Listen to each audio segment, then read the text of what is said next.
The new NFL league year is officially underway. Are we seeing a new direction for these New York Jets? Their free agent signings and trade acquisitions would certainly seem to suggest so. We're going to break down those signings. We're going to talk about who left the Jets. We're also going to talk about who the winners and losers have been so far in NFL free agency. Plus, we got 3 and out. Plus, we got Jets trivia. Guys, you know the deal. It's 7 p.m. It's Wednesday night, and we are live.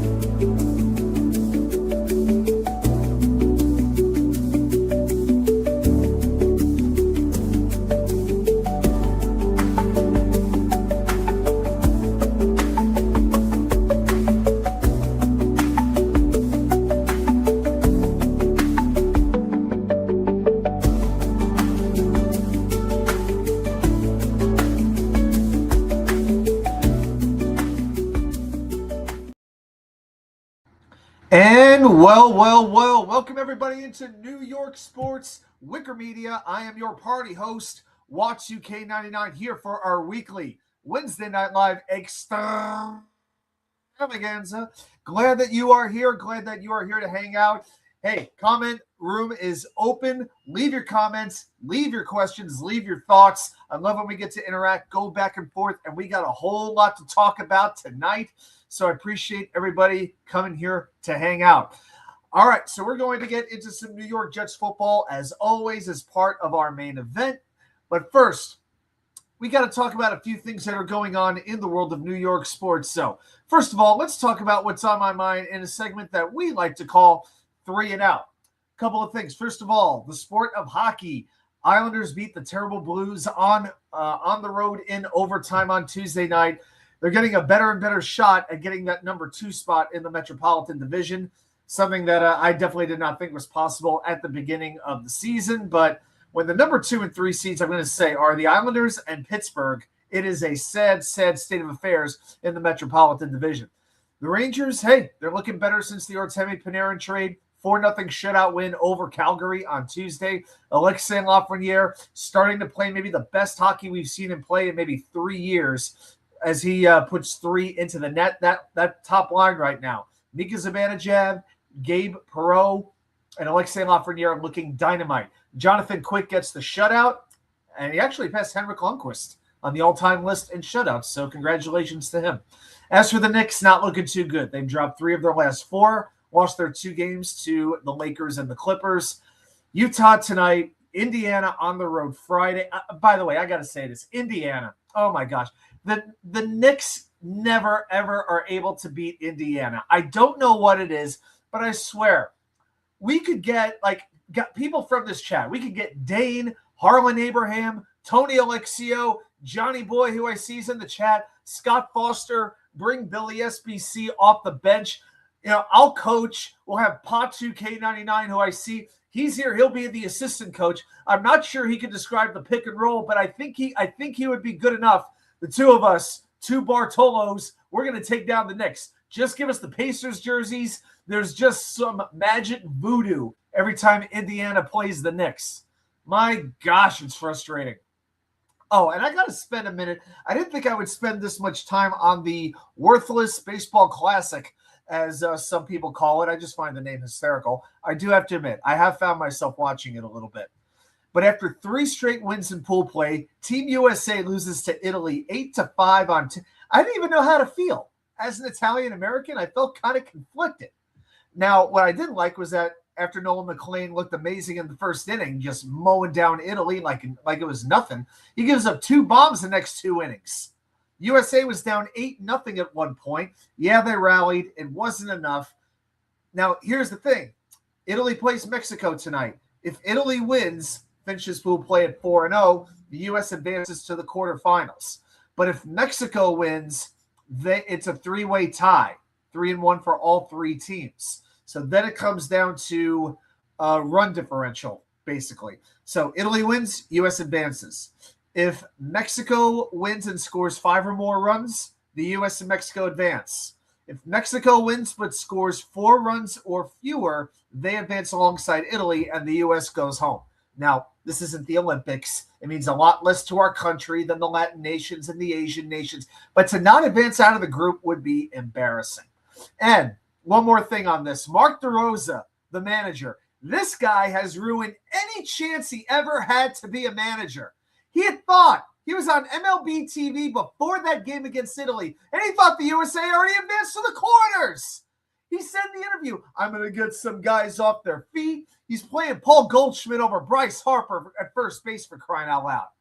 And then after the game, he realized he was wrong. He said he misspoke. Oh, I misspoke. No, you didn't, Mark. You didn't know. You didn't prepare. And for a manager, inexcusable. Absolutely inexcusable. That may be the fastest 3 and out that I've ever done because, hey, I got to get right into the Jet stuff right now. We got a whole lot to talk about. So everybody, you know what to do. I'm feeling the energy. I think you're feeling the energy too. So everybody, say it proud. Say it loud.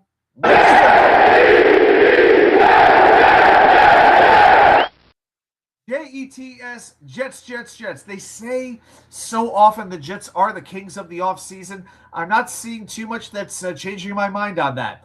Even in an offseason where the Jet fan base collectively is as down as I can remember them ever being. You said once you add a few players, once you add a few good players, there'll be a little bit of optimism coming back. Not a full-blown, surge of optimism, because that's only going to come when the Jets get the possibility to have a franchise quarterback.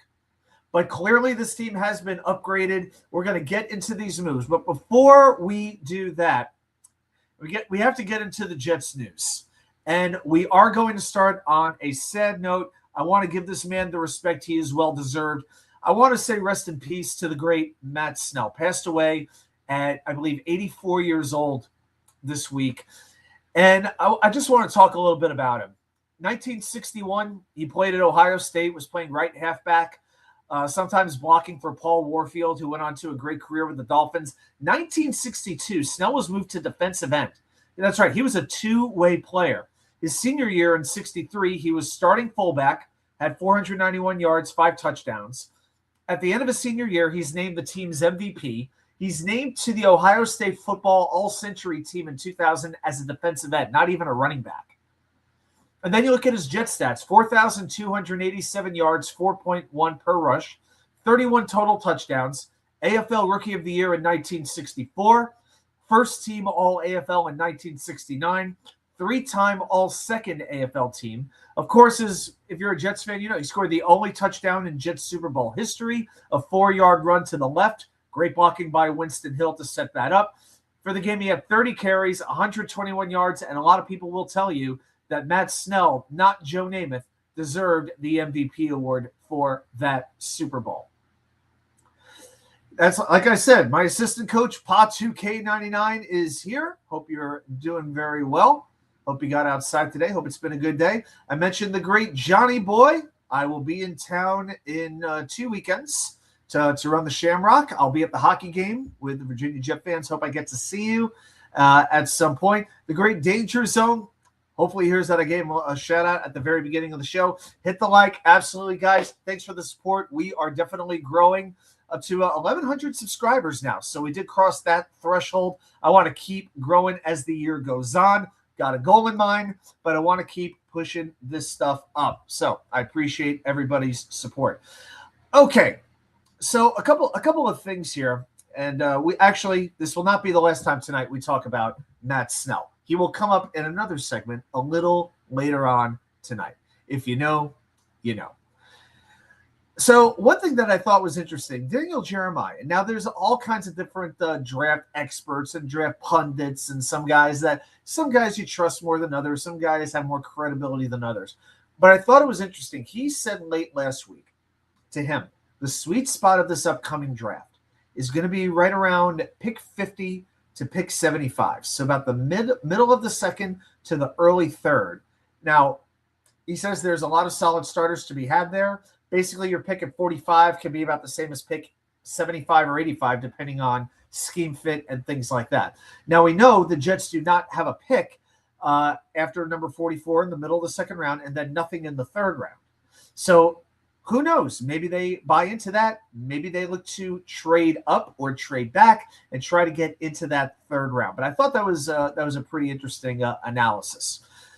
All right, I got to tell you this. I think the Jets are cooking.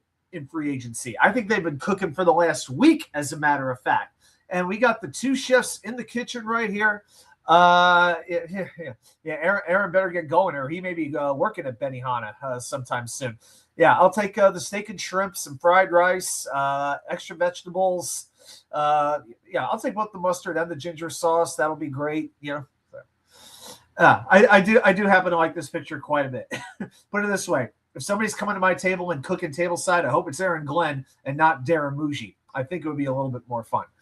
But Jets do a couple of things here. They exercise options on Juwan Briggs and Marcelino McCrary-Ball. Both made sense. They were restricted free agents. They're both coming back for very reasonable deals. Briggs may be the defensive MVP of last year's team. Marcelino McCrary-Ball, we'll always remember the fish celebration. You remember when he did this move, right? Which was absolutely ridiculous. Later that game, he gets injured. He's never seen again, but he's a special teams captain, so clearly they think highly of him. They also re-signed Jelani Woods, the tight end, and I didn't know if he was going to come back. Like he was perennially inactive.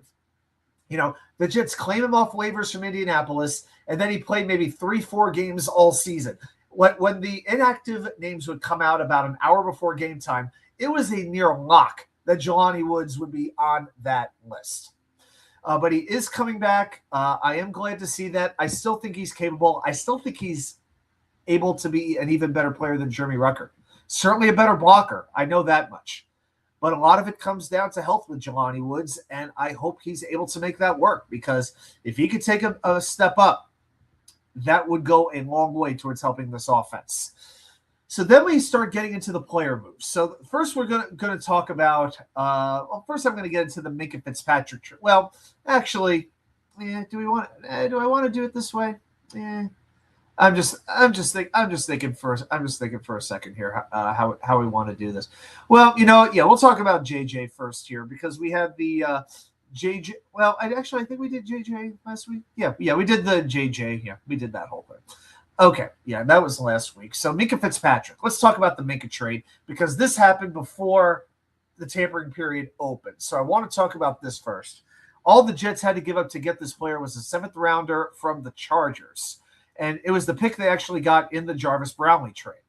And then they signed Minkah to a 3-year, $40 million contract. I love this move.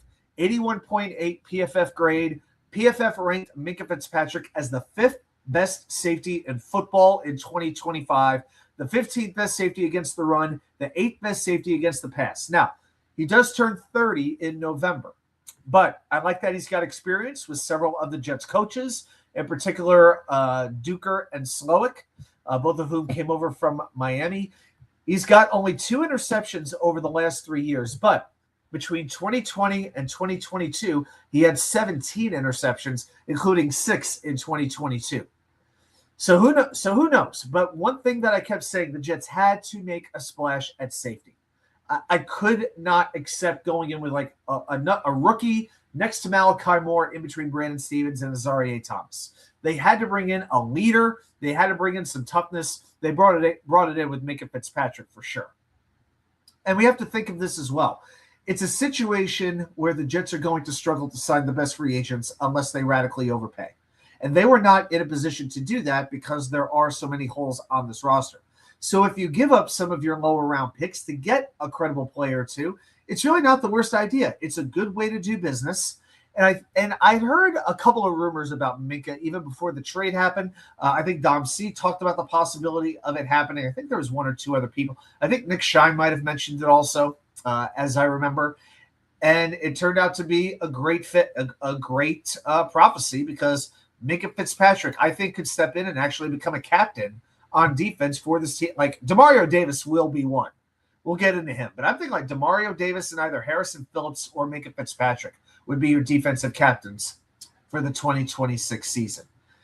Okay, so now we're going to talk about the losses. What players did the Jets lose? Well, John Simpson was the first domino to drop. He signed in the first 30 minutes of the tampering period.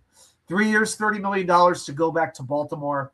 I never really expected him back. I was not a fan of his play this past year.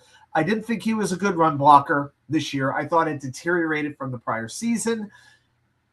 Way too many penalties as well. Yes, he brought toughness. I appreciate it. I appreciate that about him. I think it was a signing that was well deserved, but I didn't really have a problem moving on from him. So, John Simpson, you really wanted to be back in Baltimore, did you? Huh? Is that where you want to be? You want to be in Baltimore? Well, we got something to say to you. He gone! He gone! Oh, yeah, we're going to be doing a few of those he gones on this show tonight. So John Simpson on his way out. Nick Folk, yeah, if there's one that upset Jets Nation, this was probably it. That news came out pretty quickly as well, that he was heading to Atlanta on a 2-year contract. And to me, I would have to imagine the simple situation is the Jets were not willing to give him a second year. Nick Folk is 41 years old. Atlanta was willing to give him 2 years, $9 million. And let's be honest, the NFL now, when it comes to kickers, a 60-yard field goal is now almost routine. And Nick Folk, his max is 55, 56 yards at this point. And who knows if it's going to get better. Yes, he's super accurate. He is probably, in my mind, the best kicker the New York Jets have ever had. Pat Leahy, John Hall, Jim Turner, Kari Vedvik, you name the kicker. Okay, I threw that one as a joke. But Nick Folk, to me, is the best kicker in Jets history. I would have liked for him to come back, but if he's getting that much money, hey, you know what? God bless him. So, Nick Folk, we appreciate you. Much respect. But at the end of the day, He gone! He gone. Let's go on to number 3, Quincy Williams. Well, you know I wanted him out the door. The missed tackle rate was climbing and climbing. The coverage was deteriorating, and I just didn't think he was really showing up with the right mindset to play football way too often. Was very good a couple of years ago, earned a contract extension, but to me, not the player that he used to be. And now he's going from the Jets to the Browns. 2 years, $17 million. Quincy, you're going to wish you could have stayed. He gone! He gone. Okay. Elijah Vera Tucker, yeah, this one hurts my heart.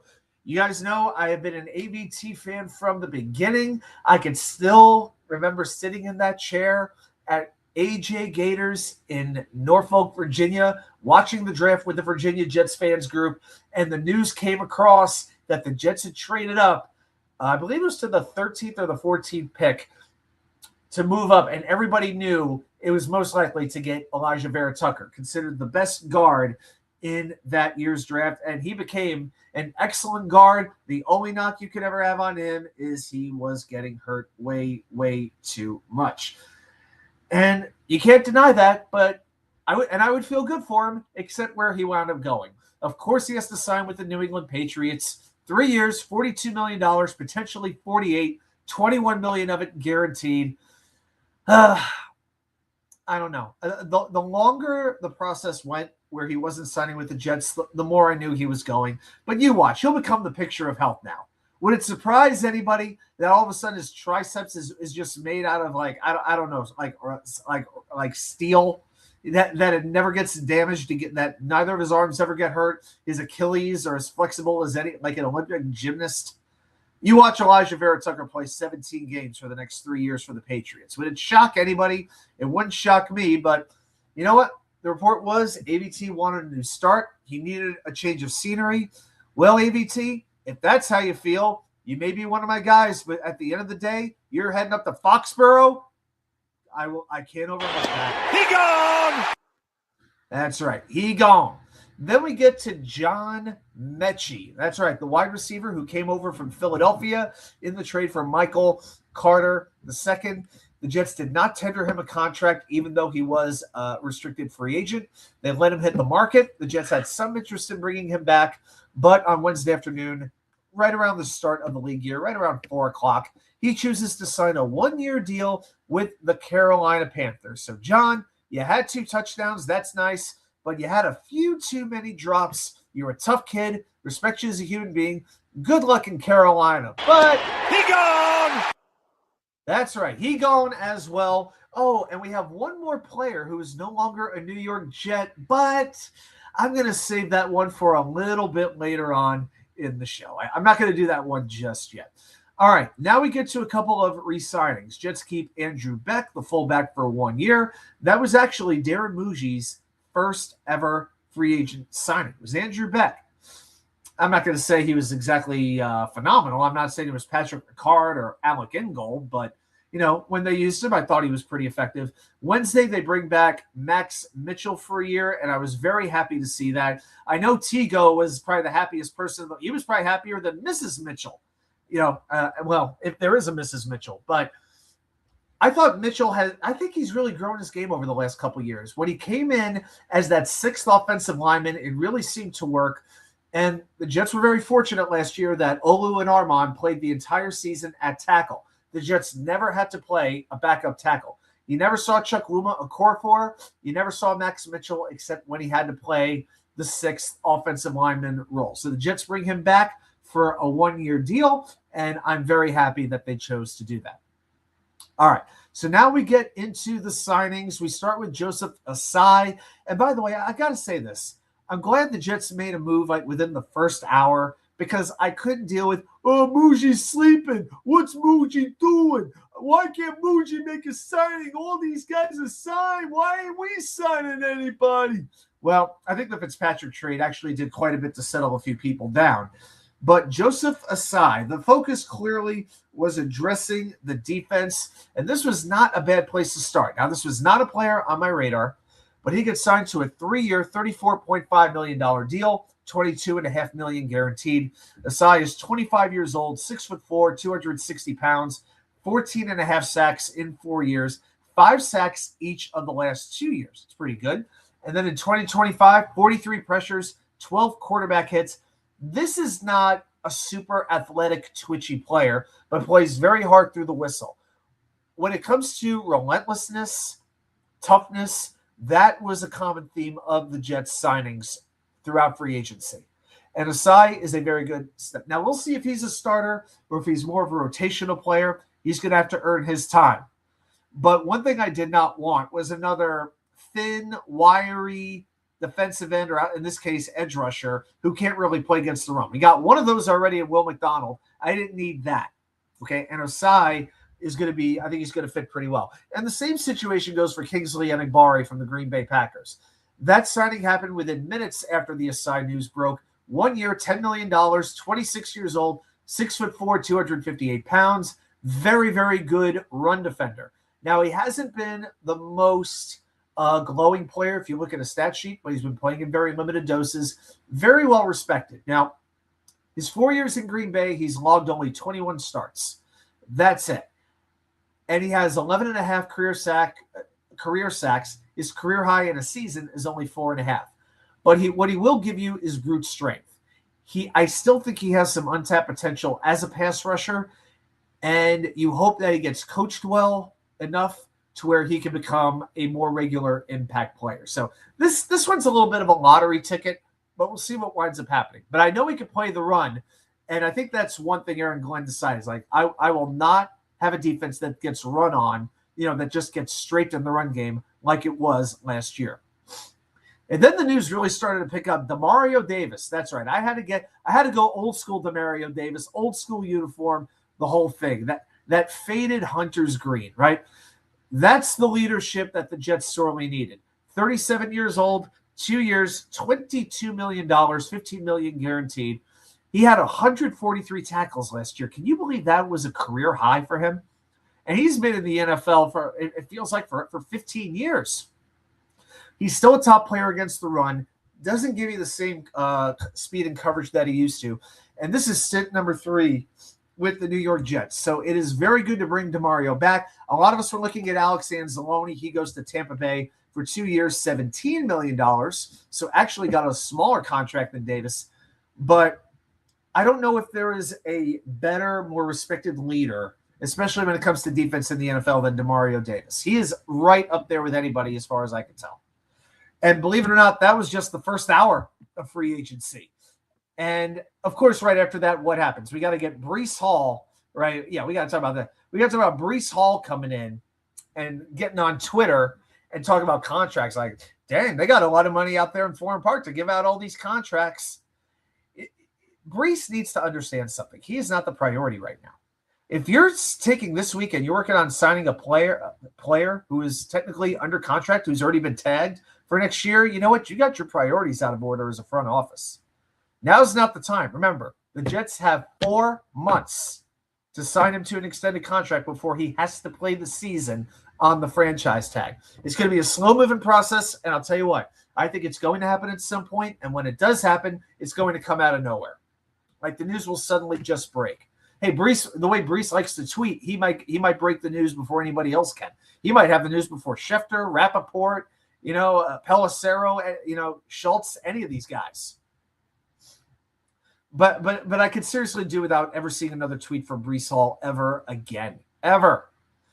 Rusty Spooner, how you doing, buddy? It's wild that DeMario didn't become an all-pro or Pro Bowler until after he was 30. Glad we brought him back. Let's go draft Sonny Styles with our first pick. I'll tell you what, right now, the way I'm feeling, him or Arvell Reese. Either one, and I will be a very happy Watch UK. Swig of water for the working man and woman. All right. And then the signings resume. We bring in David Onyemata. And I heard Connor Hughes say that 4 different people like around the league have contacted him and said that is the best signing the Jets had, was bringing in this guy. 1 year, $10.5 million, $9.65 million guaranteed. The base, by the way, for this contract is just $2.1 million. They gave him a $7.5 million signing bonus. Very well-structured contract, very team-friendly, 6'4", 310 pounds. He is 33 years old, spent his whole career in New Orleans and Atlanta, but still a top-rated interior run defender. So in 137 games, 98 starts, he's recorded 339 tackles, 179 being solo, 84 quarterback hits, 42 tackles for a loss, 30 sacks, 10 passes defended, 3 forced fumbles, 2 fumble recoveries, and 1 interception. Super productive. And keep in mind, he was in New Orleans with Aaron Glenn from 2018 to 2020. Oh, by the way, he's also played with DeMario Davis before. So that little New Orleans connection, it's all coming back. Beignets for everybody. Po' boys for everybody. But Onyemata is very versatile. He can play multiple spots on the Jets' defensive front.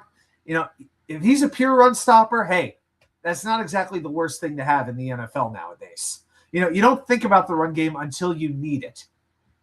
And then we keep going to Dane. Then the Brees news came out. Enough said about it. Where's the?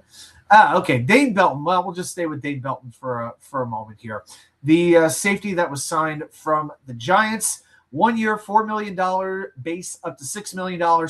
25 years old, so you get a little bit of Ute here. 2022 4th-round pick. This is going to be a good third safety. Now, Aaron Glenn has liked to play a lot of 3 safety looks with his defense. Now you have Minka Fitzpatrick, you have Dane Belton, you have Malachi Moore. And I still think the Jets need to draft a safety, but now I don't feel like there's this pressure to draft a Dylan Tiedemann, to draft an Emmanuel McNeil-Warren in that first round, or even with that first pick in the second round. You can now get a safety and have them develop because you have some quality depth in front of those 3 safeties, with those 3 safeties ahead of the draft pick. So I do expect the Jets to target safety, but I think that is a spot to address somewhere in the draft. All right. So, and also from what I hear, a very good special teams player, has 6 interceptions in 66 games, had 100 tackles for the Giants last season. Oh, here's something else I like. How long now have we been watching Jet safeties attempt to tackle and completely fail? Jordan Whitehead, Tony Adams, Andre Sisco. The names go on. Last year, Dane Belton had the lowest missed tackle percentage among all safeties, 4.1%. The Jets have been identifying what they've needed, and they are going out there and they are addressing it where they can. So that was it for Monday. Now, I wake up and my immediate focus is on the interior offensive line.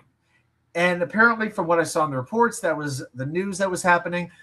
But the morning was just dead. There was no news around the NFL all morning. You might see a kicker here, a backup linebacker there, but nothing too exciting as far as news goes. And all of a sudden, news broke right around a little after 2 o'clock when Geno Smith, who we know him well, it is announced that he will not be released by the Raiders. The Raiders are instead trading him to the Jets. It's Geno and a 7th-round pick for a 6th-round pick Basically, the Jets and Raiders switched picks 208 and 228. So for 20 spots at the very back of the draft, the Jets ensured Geno Smith would not hit the market and they would be able to bring him in. Also, the contract got restructured, which I was very happy to see.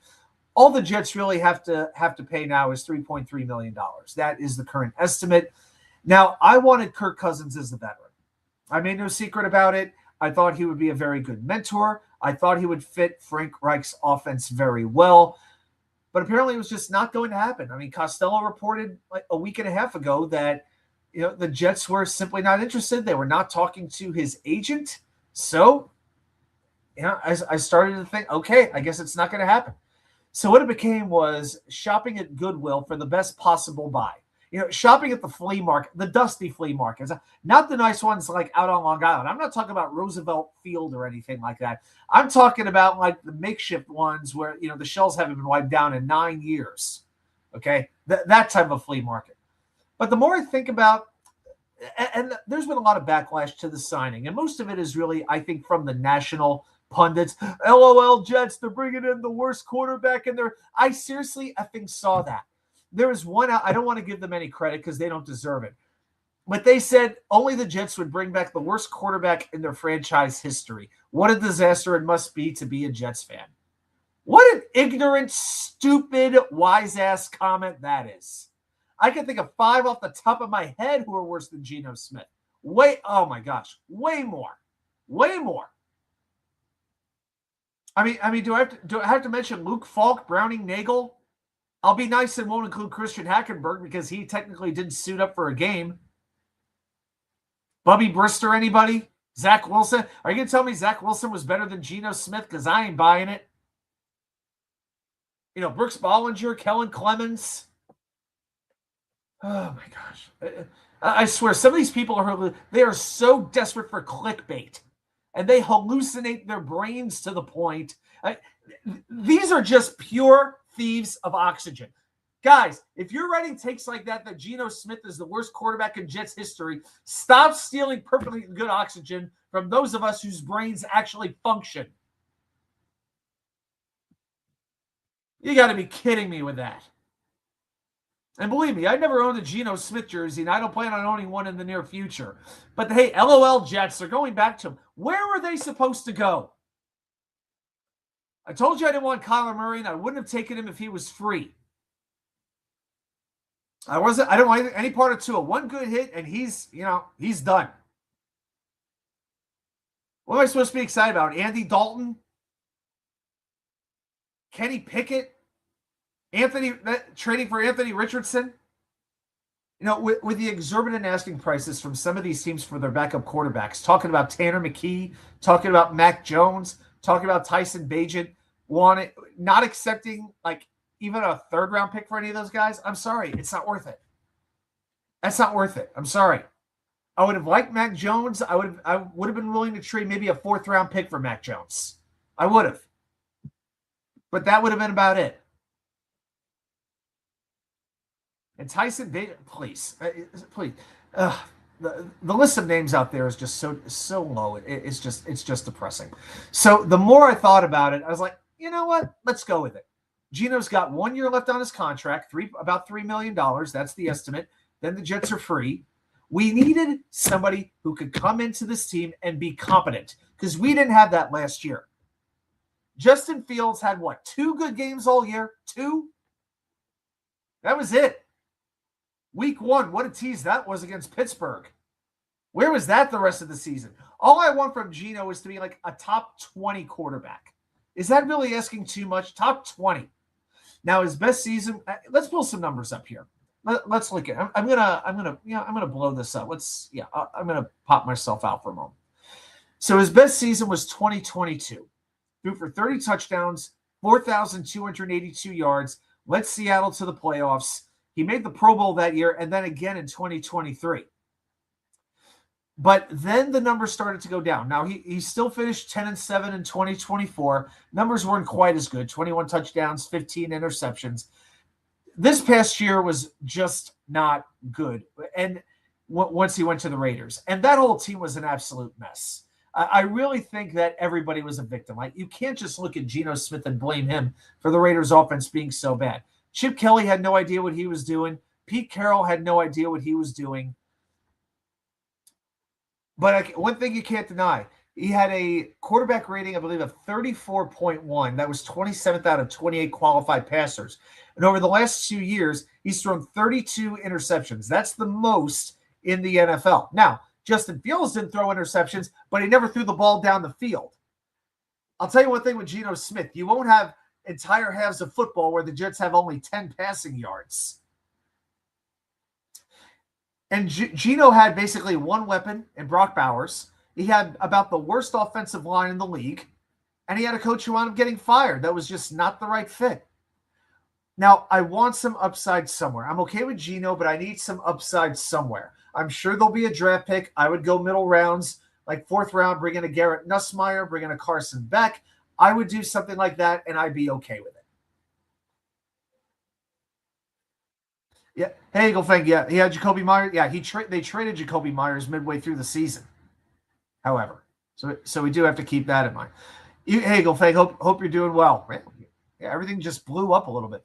Tony says special teams is hurt with a terrible new kicker. This is going to be a kicking competition, and we're going to get into Cade. I'm going to get into Cade York in just a moment, actually. So I'm going to address that comment. Eagle is not happy with Geno at all. Okay.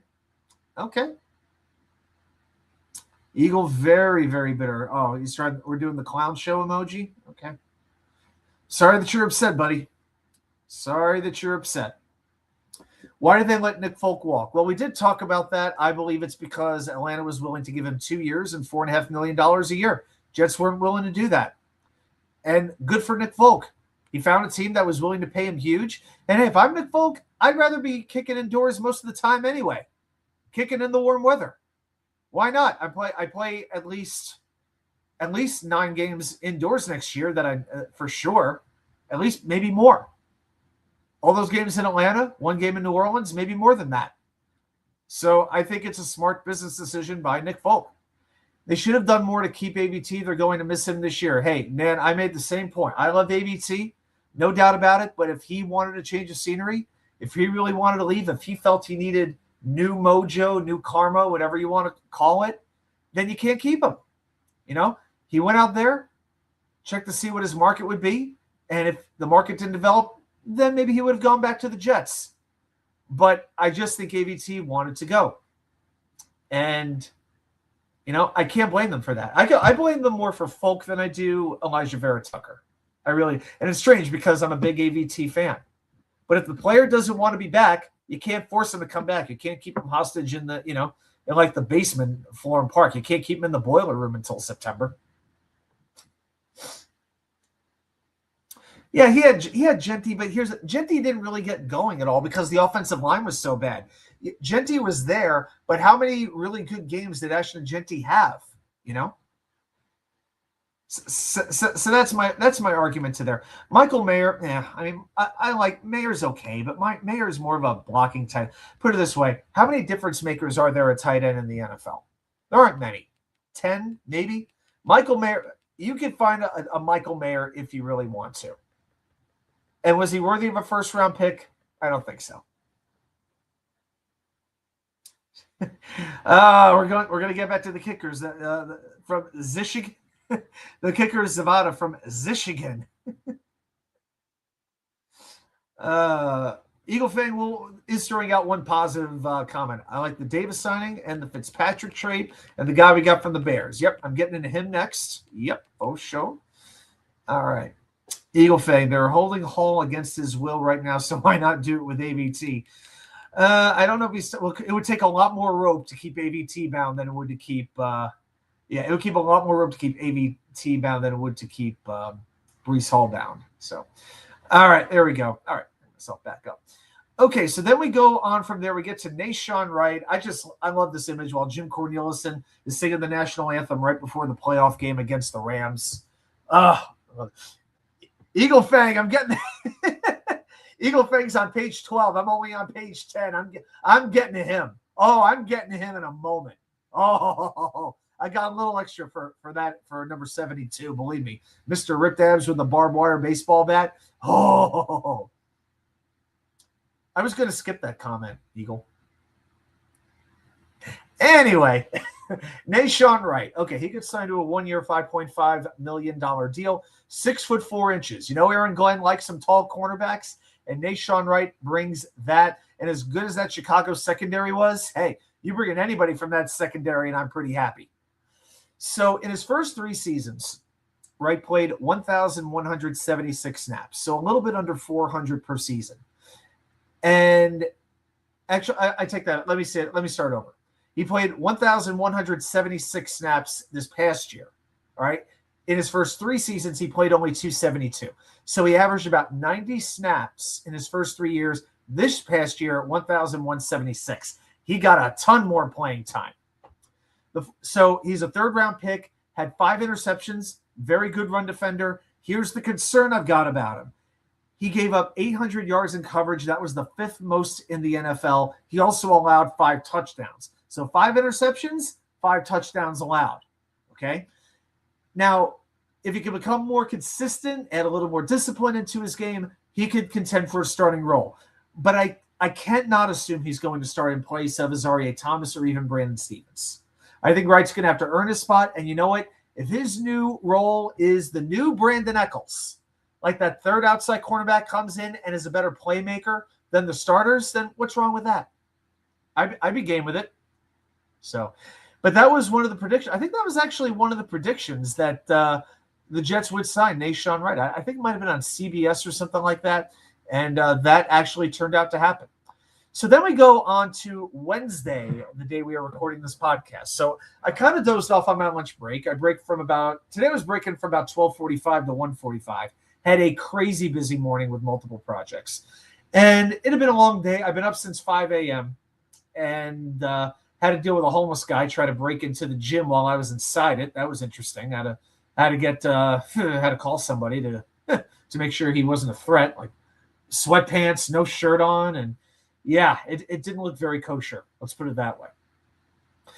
So I was a little tired. I dozed off for about 20, 30 minutes, took a little 30-minute power nap. Why not? It's good for you.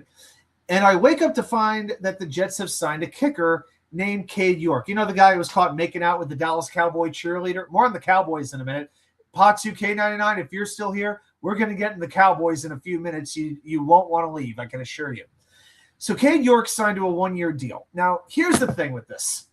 In his career, he's made 73% of his field goals, 33 out of 45. That is not going to make anybody happy. He has made 51 out of 54 extra points as well. From 50 yards and up, he's only 5 out of 9. Not too great. Over 50%, but still not enough. This is his journey up until this point. 2022, he was in Cleveland. 2023, Tennessee and the Giants. That's right. Cleveland got rid of him after 1 year. 2024, back to Cleveland, Washington, Cincinnati. 2025, New Orleans, never got into a game. So when you think about it, this is his 8th stop in 5 years in the NFL. This is the definition of somebody being passed around. I'm going to call him a joint kicker because he just keeps getting passed around. You know what I'm talking about? I know some of you do. And look, we haven't seen the terms of the contract, but I'm going to bet you it's going to be a 1-year deal with no guaranteed money after this year. All right, another kicker is going to come in, whether it's in free agency, whether it's the draft, whether it's an undrafted free agent. Okay, and there's still some kickers out there. Daniel Carlson is available. Matt Prater is still out there. But hey, I think that most of us, if there's one coach we trust on this roster, it's the special teams coach, Chris Banjo. So with that,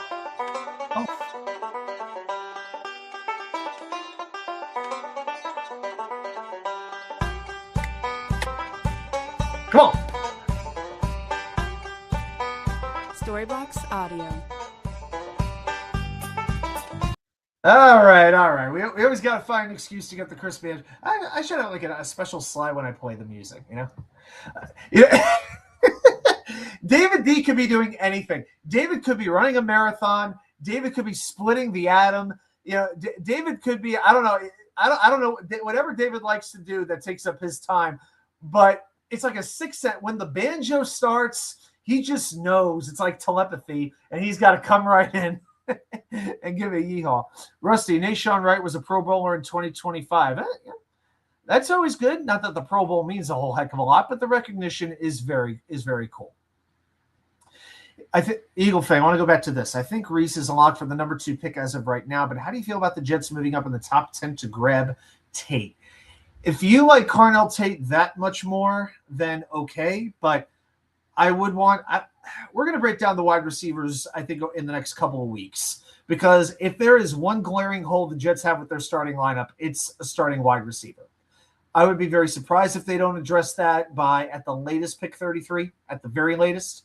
But between Tate, Lemon, and Tyson, we're gonna see, because I think there's certain teams we're gonna have to really break down what teams need wide receivers. I think the Giants are one example of a team that could really use a wide receiver. You know, what teams up there need wide receivers? That's something we're gonna have to really get into. Because can the Jets take the chance that one of those receivers will drop to them? It's difficult. But right now, I can't tell you that I am that much more enamored with Tate over the other players to where I would say, yes, I would move up at least 6 spots to get him. Because that's going to cost you quite a bit, right? So I'm going to go ahead and look this up.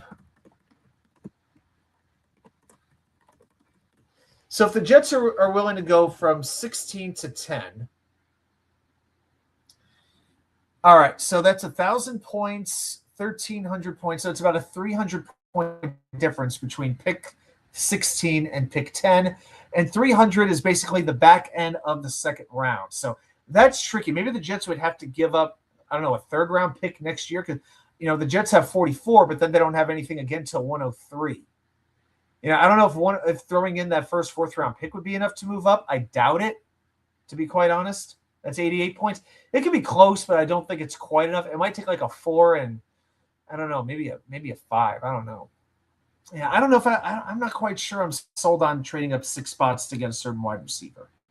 Not yet, but hey, the more we do research on these players, the more we're going to find out. Does Cade York live in Yorktown? I don't know if he does. He might, but you know, he might. Yeah, I think he's a Texas guy, isn't he? I know Yorktown. Yeah, Cade York didn't kick. He was with the Saints, but from what I remember, he never got into a game. That guy was at Groupie, passed him. Yeah, he passed him on the depth chart, and he never got in, I don't believe. Yeah. Cade York did not kick in 2023 or 2025. He just kept getting passed around. So he did kick in 2024 and was not very good from what I can gather. So, yeah, we'll just leave it at that. Again, I would be very surprised if Cade York makes this team. If he does, it is not a very good sign, unless, again, Chris Banjo, pulls a few strings. See what? Yeah, strings, Banjo. Okay, thank you very much.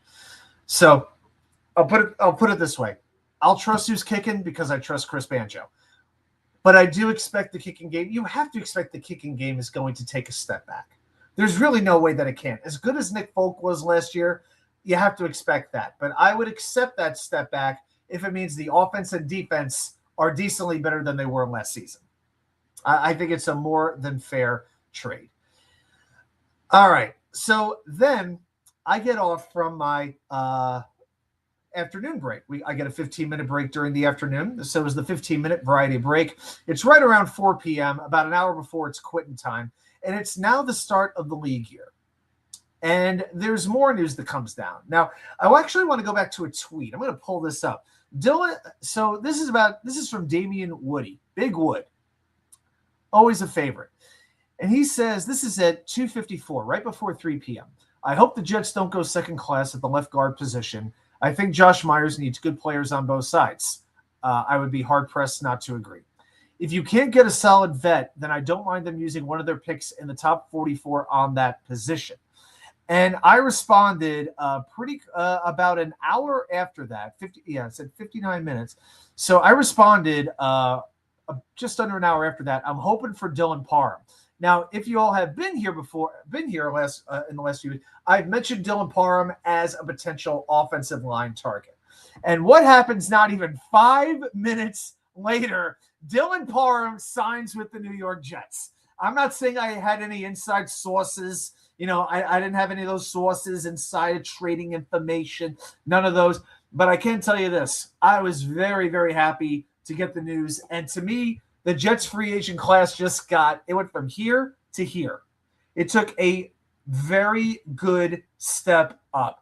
6'3", 322 pounds, signed to a 2-year, $16 million contract. Only $7.5 million of it guaranteed. The max on the contract is $20 million. Check this part out. No guaranteed money in year 2. If it doesn't work out, the Jets can get out of this with pretty much no problem. But he's only 26 years old, in 4 years with the Raiders. And yes, I know the Raiders had a horrible offensive line. But he played in 64 games across those 4 seasons. He appeared, he hardly misses time. He played as a rookie in 2022, 94% of the offensive snaps, 100% in 2023, 90% in 2024, and this past year in 2025 played 97% of the snaps. So everybody who's upset about Elijah Vera Tucker and not being available, well, the Jets got basically the opposite of Elijah Vera Tucker. I'm not telling you he's got the upside. I'm not telling you this is going to be a Pro Bowl player, but I can tell you this guy's tough. A number of teams wanted him. A number of other blogs that I check of other teams' fans targeted Dylan Parham as a potentially very good fit on their offensive line. Now, Parham has played every position on the interior offensive line. Left guard, center, right guard. And last year had a career-high pass block win rate. He's only getting better. This is encouraging to me. Parham has a clip going virtual today, or viral, and it's not good. What's the clip all about? What's he smoking? What's he smoking a bong or something like that? What's going on? I haven't heard anything about that. I'll check it out anyway. Eagle, I'll play your game. Let's see. I'm not seeing anything. Looking up news, I don't see anything too unusual. At least not yet. But it's him giving up a sack. Okay. All right. Well, I wonder what year it is. First of all, and besides, with the Raiders, who didn't give up a bunch of sacks last year? That offensive line was just not good. In any way, shape, or form. But I think Parham is a very good potential player if you put the right pieces around him. Put him next to Olu Fashanu. I think that's going to work out well. Now, we have to talk about where the Jets are going to go from here. So let's talk about next steps. I think the major signings are done, or they're close to being done. I could see a couple of more one-year low-level deals, maybe one more multi-year contract. The biggest hole I still see on this team is a missing starting wide receiver opposite Garrett Wilson. I look at the names that are out there. I see Juwan Jennings. I see Darnell Mooney, Christian Kirk. Who else? Keenan Allen, if you want to go with the veteran round. Calvin Austin, Jalen Tolbert. I mean, there's some okay players, but nobody that's going to really excite you. Okay. To me, I would keep exploring the Brian Thomas option. There's conflicting reports. Some say the Jaguars are wanting to trade him. Others are saying that the Jaguars are not interested. Well, hey, you offered them enough. You offered them pick 44. That might be enough to get them interested. I do wonder with Thomas, though, the fact that he had such a good first year and then plummeted, it just absolutely dropped as much as he did. When I say dropped, I don't just mean all the passes he dropped. It was like he was invisible. He was probably the worst possible fantasy football pick you could have had, considering where he was going to go and how he wound up playing. And as good as the Jaguars were, Jacoby Myers comes in and immediately becomes that number one wide receiver. Maybe it's the offense. Maybe that's what it's really all about. I don't know if it's ego. I don't know if it's scheme fit. I don't know if it's health. I'm willing to explore it. I'm very, very much willing to explore it. And if they would take pick 44 for him, I'd make the trade. 33, I don't know. But 44, I would make that trade. Because, I don't like going into the draft with an absolute need at starter. I don't like to do that. That's one reason I was so happy to get Dylan Parham in here. Because the Jets had a clear need to get a starting left guard. It was left guard, it was wide receiver. Probably the two biggest positions where there were absolute not just holes, but canyons in that starting lineup. And if they could add Thomas, you really can go best player available as often as you want in that draft. You really could. And I like that. I like that flexibility because I don't like marrying positions with picks. It's like, we've got to get our wide receiver at 16. We got to get a safety at 30. I don't like to do that if possible. And I don't think teams like to approach it that way either. They will pick the best players that are on their board at the time that they are there. That's just what I expect. Eagle fan, why would right guard need to be addressed? Joe Tippmann's there. Tippmann's fantastic. Now, here's how it could be addressed. Sign him to an extension. I'll take that. You want to address him? Sign him to an extension. That would address it. Johnny, are we taking a swing at Kalon Black, the running back from Indiana? Salem High School, Virginia Beach. Ooh, well, then I know he's tough. I hope he survived a couple of shootings. Hey, I'm game. I do think the Jets are pretty loaded at running back right now. I think they have a very, very good triumvirate of running backs. And I'm going to get, I'm going to get into this right now. How about Kene Nwangwu? There's been no news about him. I want to bring Kene back. He's still, in my mind, a respectable fourth running back. We know what a dynamic kick returner he is. The biggest issue with him is his health. But we haven't heard any news on him yet. I wonder how interested the Jets are in bringing him back. More than that, I wonder how much interest he would generate from other teams. That's one I'm keeping in mind because he's still in his late 20s. He's not 23 years old anymore, 23, 24. He's a little bit older than that. But it felt like every time he touched the ball, there was a chance to take it to the house. But maybe the Jets see so much in Isaiah Williams, they want to make him a full-time, kick and punt returner. And then maybe they want to draft somebody, or bring somebody in as a UDFA as a returner, because that's something you can find after the draft.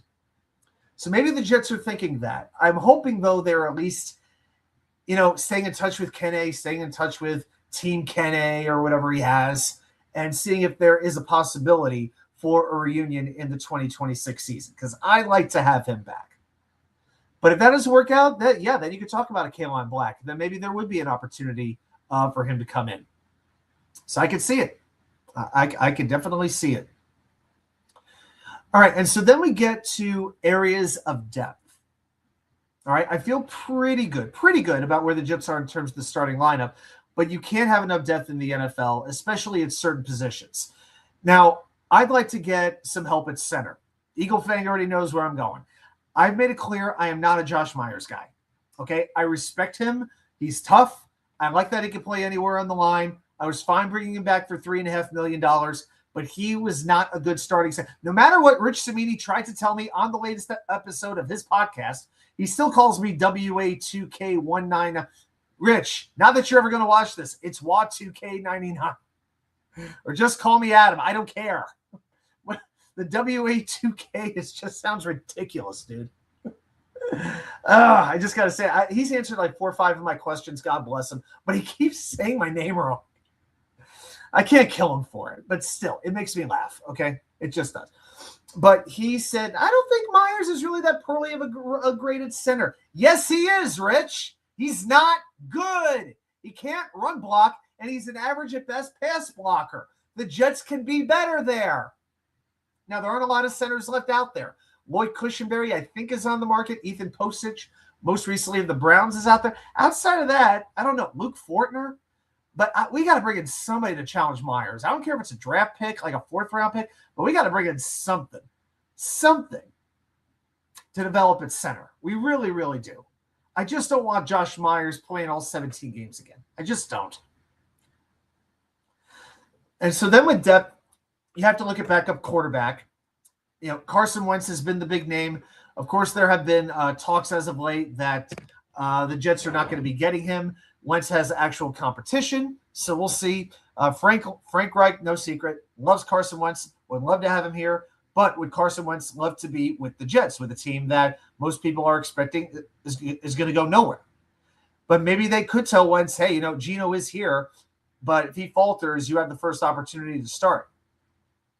But I can tell you, when I watched Carson Wentz, when I saw him play last year, The games I saw him play for Washington, living in the area where I live, I get some of the Washington games. It was when I watched him play, it was whoo. It was like, how was this guy ever a number 2 overall pick? It was the same reaction as I had watching Zach Wilson. Different style of play, but the same reaction. I mean, I don't know. I think Kenny Pickett signed. I think Jake Browning signed. Not that I wanted him. Trey Lance, I have no interest in. Yeah, Jimmy Garoppolo, maybe I would sign him. I know that he's at least been capable, even though he's often hurt. If you want to bring back Tyrod Taylor, okay. But I need some upside somewhere, preferably with the draft pick. Okay, so if you're going to bring in another veteran, fine, do it. I'm fine with Wentz. I'm fine with Garoppolo. Just guys who have at least shown a glimpse at some point in their career. I don't think that's asking too much. And then I think you need some depth at tight end. Will Dillsley, he's available. Durham Smythe, Mo Alley Cox, Jonnu Smith is out there.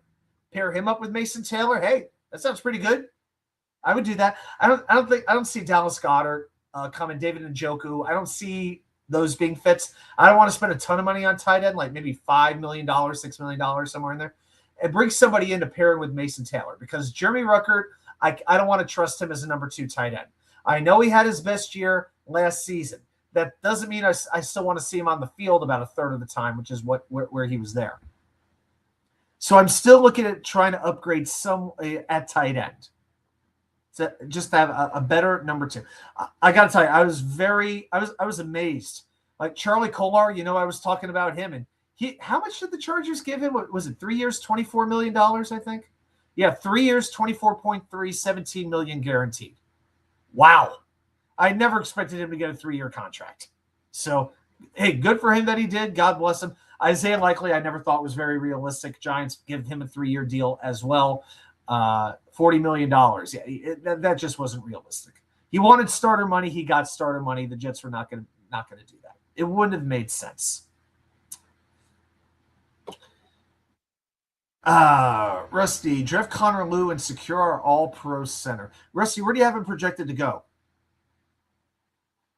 I don't know if I've heard about any centers who I've seen projected to go first round. Would you draft him second round? Or would you take Connor Lew? Richardson is still on the trade block, and quarterback could be a bridge quarterback. The problem is the bridge collapses way too easily. I've not been impressed at all with what I've seen from Anthony Richardson. Considering that the Colts will probably want a good amount to get him out while he's on a rookie contract, it still has years of control. No, I'm not an Anthony Richardson guy. Looks like we're on the same page. Any tight end that gets Ruckert out of the roster, I'm on board. I don't think he's going to be off the roster. They just signed him. But if you have him sitting on the bench the majority of the time, I'm fine. And like I said at the very beginning of the show, Jelani Woods, they brought him back for a 1-year deal. I'm quite happy that they did that. I don't know if Stone Smart's going to come back. I like to think the Jets could do a little better than Stone Smart. But if Ruckert is your number 3 tight end, I'm fine with that. Would I like the Jets to trade the 2 second-rounders, get back into the first round? The question is to draft what player. I mean, I wonder who would draft. Put it this way, I wouldn't trade those 2 second-rounders to get into the first round and draft Ty Simpson. I wouldn't do that. Like, to me, if you're trading 2 second-rounders to get into the first round, it better be for, like, a premium position. It better be for, like, a really good wide receiver who's dropped, something like that. I don't even know if I would do that for a safety. Like for a Tiedemann or a McNeil Warren, I like those guys very much, but yeah, I don't know. If I'm trading both those picks, man, I don't know. It's hard for me to envision a scenario where that would happen. Like, again, one of those wide receivers would have to really, really drop, and the Jets would have to not take wide receiver with either of their first 2 picks. So my thought on that is probably not. Probably. Is Geno throwing to Kellen Winslow? Only if Geno's going to jail. That's about the only way that's happening. Well, that's Kellen Winslow Jr. Anyway. Now, I'm not saying to you guys this feels like a playoff roster. But I feel more and more that this is now a credible NFL roster. A team that will not constantly embarrass itself. And after the draft, it's going to feel even more so. Eagle Fang, you know what? You just got to roll with the punches, my friend. All right, so I want to talk for a moment about some of the winners and losers in free agency around the NFL, and I'm going to spend a minute, by the way, on the Colts and the Cowboys. A little extra time on them because let's be honest, I think we really need to. I think we got to talk about those teams, and then we'll do some trivia. Guys, reminder: hit that thumbs up button. We get at least 15 likes. I'm going to do a quick check. We get at least 15 likes, we will spin the wheel. And we've actually done some spinning the last 2 weeks. It's a whole lot of fun. So be sure to do that. Let's do a quick social media check, see if there's anything going on.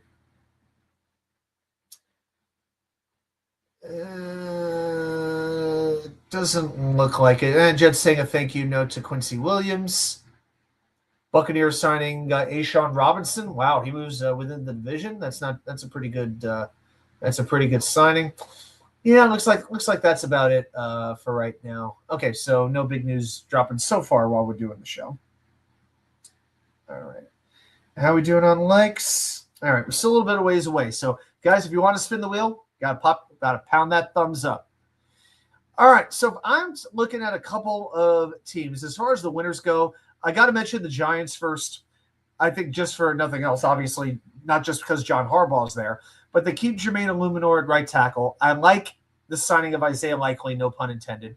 I really thought it was a wise move to bring in Patrick Ricard. I've always been a fan of his. In my mind, the best fullback in the NFL. Can you imagine Ricard clearing a lane for Cam Scatterbo? You talk about smash mouth running.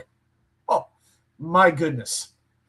And then you add Greg Newsome to help the secondary for a one-year deal. Lord knows they need help at cornerback. And you add the leadership in Tremaine Edmonds for a 3-year, $36 million contract as well. Another team I really liked was Washington. Eagle Fang's got a couple names. Dude, you got to mention Washington. Marcus Mariota stays in there for 1 year. They sign Owe, the pass rusher from the Chargers, 4 years, $100 million, $68 million guaranteed. They add Chason, formerly of the Patriots, so they lose Chason, 1 year, $12 million. Leo Chanel went to Washington. Amik Robertson, we thought was going to the Jets. I thought he was going to come to the Jets. He goes to Washington, 2 years, $16 million. And today they signed Nick Cross to a 2-year, $14 million deal. Well, so clearly Washington knew they needed to upgrade that defense. They're basically taking the Jets approach. Defense, and an ant quarterback. That's basically what they've done. The Jets in Washington are basically mirror images in free agency. So, yeah, Washington fans out there should be happy. I thought New England did pretty well also, not just adding AVT, but adding Reggie Gilliam, the fullback from Buffalo, 3 years, $12 million. Romeo Doubs, man, I wanted him to be a Jet. 4 years, $80 million. Yet Rusty Debo is a free agent still. Yep, Doubs gets 4 years, $80 million, replaces Stephon Diggs, who was cut. And then the Patriots do lose Jalen Hawkins, an excellent center. They lose him to Baltimore, but they signed Kevin Byard to a 1-year deal. The veteran was most recently in Chicago, formerly in Tennessee, is as good at getting interceptions as just about anybody in the NFL.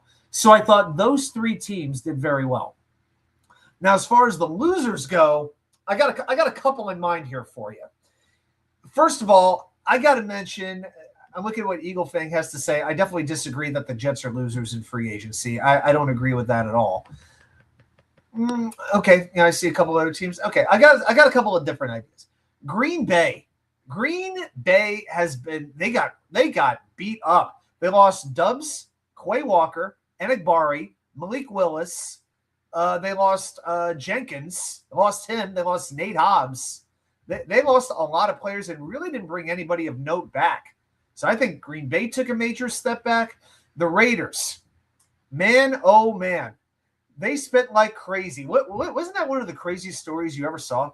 They were spending like crazy because they thought they had another $30 million to work with Max Crosby heading to Baltimore. And look what they did. They signed Nakobe Dean, Eric Stokes, Kwity Paye, Jalen Nailor, all these players. And, of course, they signed Tyler Linderbaum to $27 million a year. Now the Raiders got to figure out how they're going to sign everybody. I don't know if they're going to be able to keep all these players. And the Ravens pull out over physical, and they pivot and immediately sign Trey Hendrickson Wednesday morning. Once that happened, it's like you knew it was a perfect match, Baltimore and Hendrickson. So Hendrickson stays in the NFC North. But man, oh man, did the Raiders, oh man, do they look foolish now? And I got to be honest with you, I didn't love what Carolina did. Jalen Phillips, 4 years, $120 million, $80 million guaranteed. This is from a guy who's had 2 torn ACLs in his career. He was very good in Philadelphia, don't get me wrong, but this is an overpay in my mind. And they signed Devin Lloyd, 3 years, $45 million. Very good linebacker, but can you count on him to have 5 interceptions again? I don't know. I just thought Carolina put a little bit too many eggs in one basket, you know? I'm just not overly sold on their approach to free agency.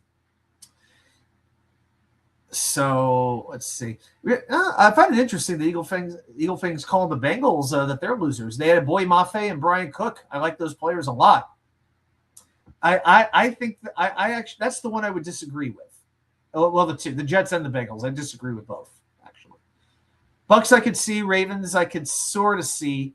Dolphins, Titans. I'm going to talk about the Titans in just a moment.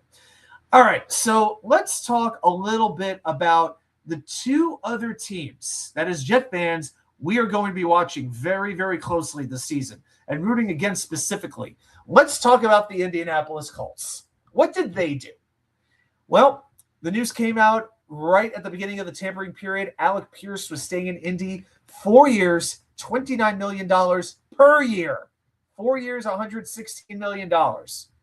Then Daniel Jones signs a contract, 2 years, $100 million. He was trying for 3 years, $150 million?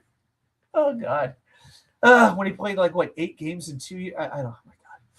Outside of that, the Colts traded Zaire Franklin. They traded him to Green Bay for a defensive back, Colby Wooten. Franklin was really one of the leaders of that defense. Basically, the Colts stayed pat. Basically, that's what they did. Or so we thought. For the first 2 full days of free agency, I was like, wow, Colts really aren't doing anything. This is good. I'm feeling pretty good about this. And then 1:30 came. It was Wednesday afternoon, March 11th, the year of our Lord 2026, and the news comes down. And what was that news? The Colts had made a signing to bolster their defense. Who is that player they signed who's going to bolster their defense? This guy, Michael Clemens. Yes. 3 years, $17.5 million. I'm sorry. I thought the Javon Kinlaw signing last year by the Niners was effed up. Michael Clemens got 3 years, $17.5 million up to $18.5 million. This is the same Michael Clemens who had more penalties as a Jet than he had sacks. More missed tackles, 16, than tackles for a loss, 13. Thank you, Michael Nania, for those stats. Look at it this way. Let me just say this about Michael Clemens. Guys, I'm going to ask you all to join in on me. In fact, I'm going to count this one, and we're all going to say it together. If you've been here during the show, you know exactly what we're about to say. So, Michael Clemens, we acknowledge the barbed wire baseball bat. We acknowledge the ripped abs. We acknowledge the deep speaking voice. We acknowledge the fact that you had as big a temper as anybody we've ever seen and made some of the dumbest effing mistakes on a football field that we've ever seen. And we're Jets fans! Michael Clemens, we now we don't thank you for your time. We acknowledge your time. We're glad it's over. He gone! 3 years, $18.5 million max. Let's do it one more time. 1, 2, 3. He gone! Gone. There, that felt better. That felt much better. Michael Clemens. Boy, yeah, I can't wait for that Ring of Honor induction ceremony. Can you? Yes, that's exactly right. You know why? Because Geno Smith has actually been a credible player at some point in his NFL career. That's why. What is the best play Michael Clemens ever made in his career? How many Pro Bowls did Michael Clemens make? Geno Smith has at least made 2. I'm just saying. Just saying. You got to wonder, do Javon Kinlaw and Michael Clemens have the same agent? I'll tell you what, I want to, oh my gosh, I got to hire him. Not that I need an agent for anything, but I'd be hiring him for everything. Oh my God. Oh, Bengals offseason comes down to, did they make Joe Burrow happy? They've already signed his wide receivers. I mean, they had their running back. I think the defense is what needed help. Yeah, they lost Hendrickson and aside. That is true, but they added Boye Mafe. And I like that. And Brian Cook is a real leader. Honestly, I think the problem is the Bengals have prioritized the offense too much. I think they did the right thing by focusing on the defense and adding two legitimate difference makers, in my opinion. So.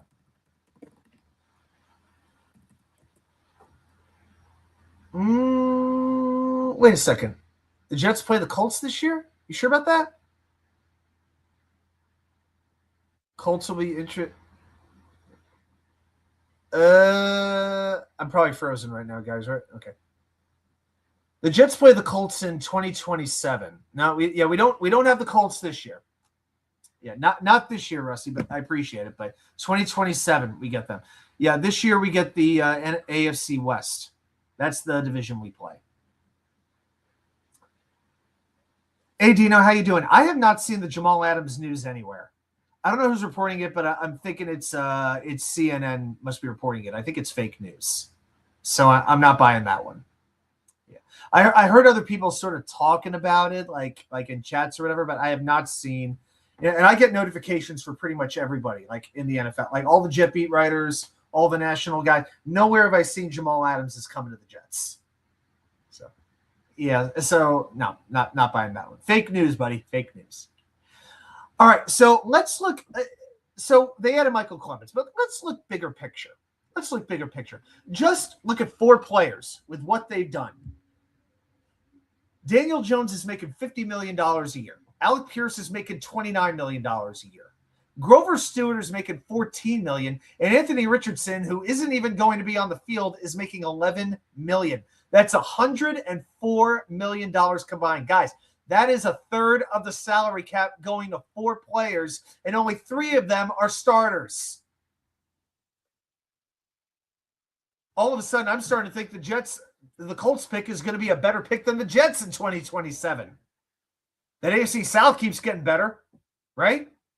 Think about it. The Titans, you could say they got a little reckless, but they had the money to spend. They spent it. JFM for this year, Wan'Dale Robinson, Alontae Taylor, Cordell Flott, major blow to the Giants that they took him away from the Giants. Traded for Solomon Thomas. Okay, not Solomon Thomas. They traded for him. I don't know. But Mitchell Trubisky, Daniel Bellinger. The Titans even signed a long snapper. But you have to wonder with the Titans for real. How good are they going to be? It is Robert Saleh coaching them after all. But they did spend a lot of money. I do give them credit for trying. The Texans, hey, they had a talent. Braden Smith on the offensive line. They took him away from the Colts. Logan Hall, Reed Blankenship. I thought Houston did quite well. Jags, they lost a few players. They lost Travis Etienne. They lost Devin Lloyd. So we'll see what happens with them. But to me, I think you could make a case that the Colts could very well be I don't see any way they're in playoff contention. This is a third, fourth place team in the division in my mind. I definitely put Houston. Houston to me is the best team in the division. Jacksonville, I'll probably put it number 2. But you know what? Tennessee, Houston. Hey, I'm sorry, Tennessee, Indianapolis. To me, it's a toss-up for the South, in my opinion. So, yeah, so that's the whole thing. We want those teams in the divisions to get better. That's something I want to see. Now let's spend a minute. This is for Pa 2K99. Let's spend a minute on them Cowboys. Big Cowboy fan he is, right? Let's spend a second on America's team. They really didn't do a lot that was huge. They basically pulled a Mike Maccagnan. What do I mean by they pulled a Mike Maccagnan? They addressed the safety room. They signed Jalen Thompson, 3 years, $33 million. I thought it was a good signing. They added P.J. Locke, formerly of the Broncos, 1 year, $5 million. They addressed the safety room. That was what they did. They traded, Odighizuwa. Yeah, Zua. Yeah, that's it. They traded him today to San Francisco for a third-round pick. So the Cowboys haven't exactly done a whole lot to get better, okay? But the Giants are going to be better just because they made the coaching change, and you have a full year of Jackson Dart. The Command Skins got better as we addressed. They had a ton of talent to that defense. The Eagles are already good. They replaced Reed Blankenship with Tariq Woolen. That was about the extent of it. Now, the defense did take a hit. They lost Nakobe Dean. They lost Jalen Phillips, who they had both those guys for about half a season. But the NFC East is much better, and that's going to make life a lot harder on the Dallas Cowboys. So those are some things that stuck out. I guess just a couple other things. DJ Moore getting traded to Buffalo. I was like, oh, gosh, why would the Bears send DJ Moore to Buffalo? And then they had Bradley Chubb as well. If he's on the field, he's a very good pass rusher. You know, I wanted Connor McGovern at safety. He never even hit the market. The Bills gave him 4 years to stay. So the Bills didn't do a lot, but what they did, I thought they did pretty well. Outside of that was signings. I mean, those were the main things. It's going to be very weird seeing Mike Evans in a uniform other than the Tampa Bay Buccaneers. He'll still be wearing red, but a much brighter shade of red as he suits up for the 49ers this season. That is going to be weird for sure. Cleveland, I don't know what Cleveland's doing. They had Zion Johnson, who underachieved with the Chargers. They kept Tevin Jenkins at guard. All right, decent move, but he's dealt with injuries. And they signed, like we said earlier, they signed Quincy to a 2-year, $17 million deal. I thought Cleveland had a terrible free agency. So those are a couple of other things that I saw that kind of stuck out. The Skin Commanders. Yeah, that's it. All right, guys, let's see. What time is it? It is 8:20. Okay. All right, guys, I think it is just about that time. Well, let's just do one more quick news check, see if anything else is happening.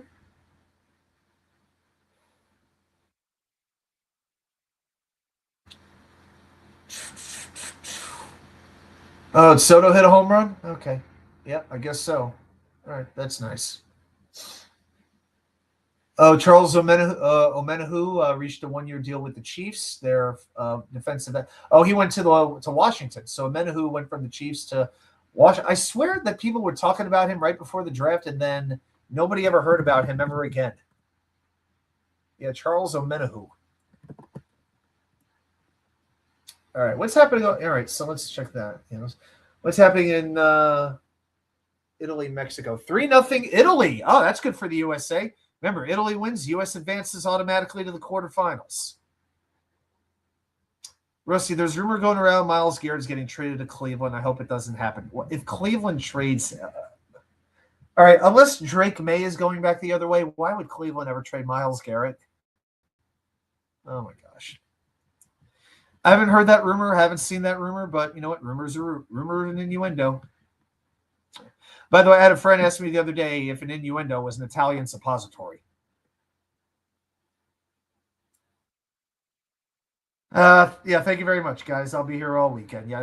Yeah, okay, that one. All right, yeah, that's fair. That deserves a boo. Yeah.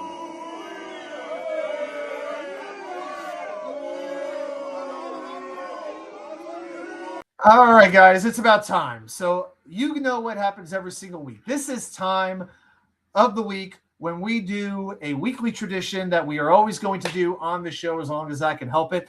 It is time where I show you the fruits of my work, because this week I went down into the labyrinth of Jets knowledge.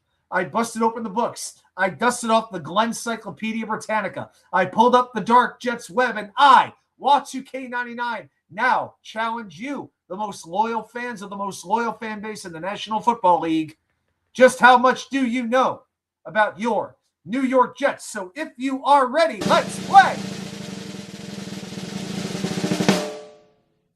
Jets Trivia. All right, it is time for our trivia contest. Guys, you know the rules. I'm going to put 5 minutes on my clock.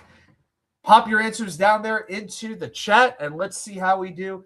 Now, for anybody who may be joining us late, at the top of the show, we pay tribute to Jets legend and the only touchdown scorer the Jets have ever had in a Super Bowl, Matt Snell, who sadly passed away this week on Long Island.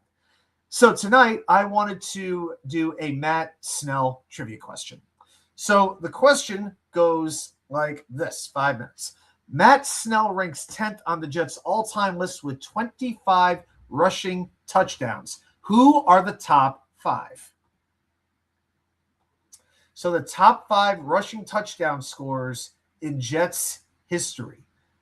Matt Snell is 10. I'm just asking you all for the top 5.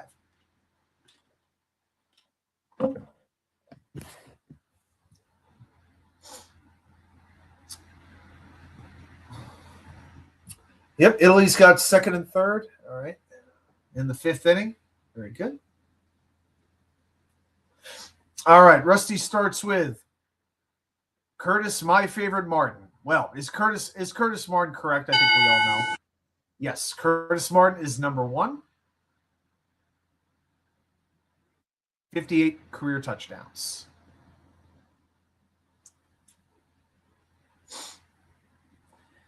And Italy scores again. It is now 4-0. They got thrown out on the bases. So we head to the bottom of the 5th. Italy 4, Mexico 0. Good news for Team USA. And by the way, somebody might want to call Mark DeRosa and let him know that. David goes with Thomas Jones. No, Thomas Jones is incorrect. He really wasn't here long enough to score that many touchdowns. So, yeah, I think Thomas Jones was here, 2 years? I know. Yeah, I know he's gotten into acting. I think Jones was here 2 years, 3 at the most. Yeah, Jones was here 3 years, 2007, 2008, 2009. Yeah, he actually had 28 touchdowns. So he did have a good run, but not quite enough to make this list. All right, guys, let's see. Who else do you have? Top 5 rushing touchdown scorers in the history of the New York Jets. Curtis Martin's 1. You got 4 more to name.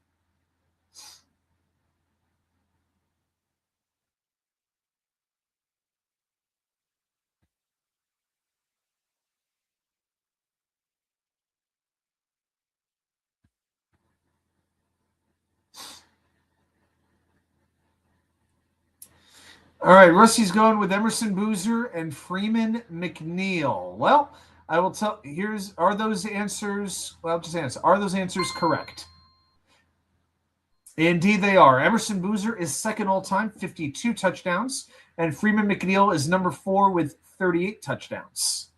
So we got numbers 1, 2, and 4. Curtis Martin, Emerson Boozer, and Freeman McNeil. There are 2 more players to round out the top 5. Can you name them? Oh, 5-0. Oh, it was it reviewed? Oh, 2. Yeah, great. 5-0 Italy. Fantastic. Oh,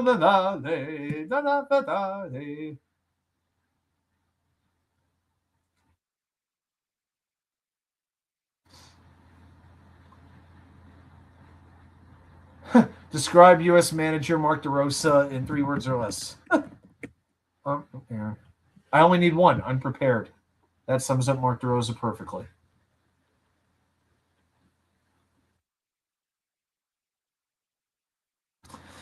Okay, guys, we got a little bit over a minute.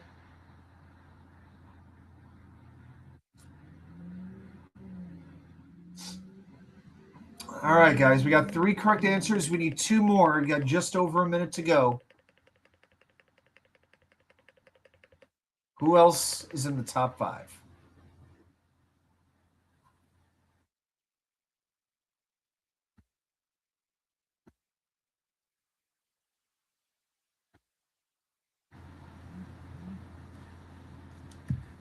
Did Riggins do it in the 70s? No.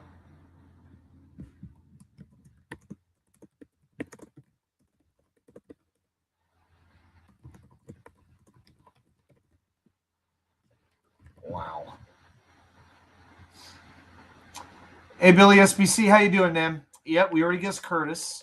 We got Curtis, we got Emerson Boozer, and we got Freeman McNeil. There's 2 more running backs. Billy SBC and LaDainian Tomlinson? No. You got to go back a few years for these names. This is, you got to go back a little bit in Jets history for these 2. It's, put it this way, not this century. You got to go back a few years. Yeah, so don't think like Rex era, Herman era, none of those type of guys. All right, guys, the 5 minutes are up. I want to see if you guys have one. I want to see if you have one more. See if you have one more correct answer in there.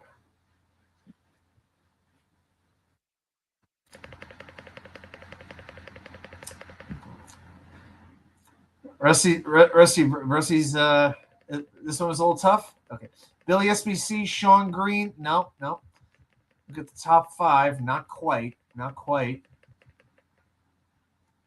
All right, guys, I'm going to go ahead and give you the answers. So the correct answers are Curtis Martin, 58, Emerson Boozer, 52, Johnny Hector, who's a Jet for a lot of years, had 41 rushing touchdowns. He had even more than Freeman McNeil. McNeil had 38, and then you had Bill Mathis, the old fullback in the Joe Namath days, fantastic blocker. He ran for a lot of touchdowns. He ran for 37 touchdowns.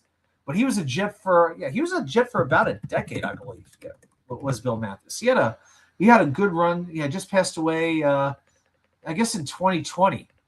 But he was with the Jets from, if you count the whole thing, from 1960 to 69. So Mathis was there for 10 years. I know technically it's the Titans, but still, looking at the overall franchise, yeah, he had 37 touchdowns. Hey, Chris, how you doing? Thanks so much. I appreciate that. Like, support, share with a friend, share with an enemy, share with a family member, share with your ex who you don't like anymore just to annoy them. Do that. All good. Yeah, Curtis got 58 in 7 years. Yeah, there you go. Hey, guys. So, yeah, let's go ahead and pop that out. There we go. All right, I'll do one last check. How do we do them likes? 11 likes. Sorry, came a little bit short, but that's okay. All right. Hey, thanks so much for the subscription, man. I really do appreciate the support. Really, really do. Guys, tell you what, this has been a fun show. It's been a newsworthy show. So next week, we'll see what happens, see if there's more signings to talk about. But I think next week we'll start talking about some possible draft prospects. Now that we have a better idea of where we're going to need to go at different parts of the draft, we'll start to look at certain players. By the way, if there is a certain player that you want me to look at and do a little bit of research on that you want to know more about, hey, shoot me an email just through my personal email right there in the comments. So if there's somebody that I should look at, send it to me, and I'll do some research on it.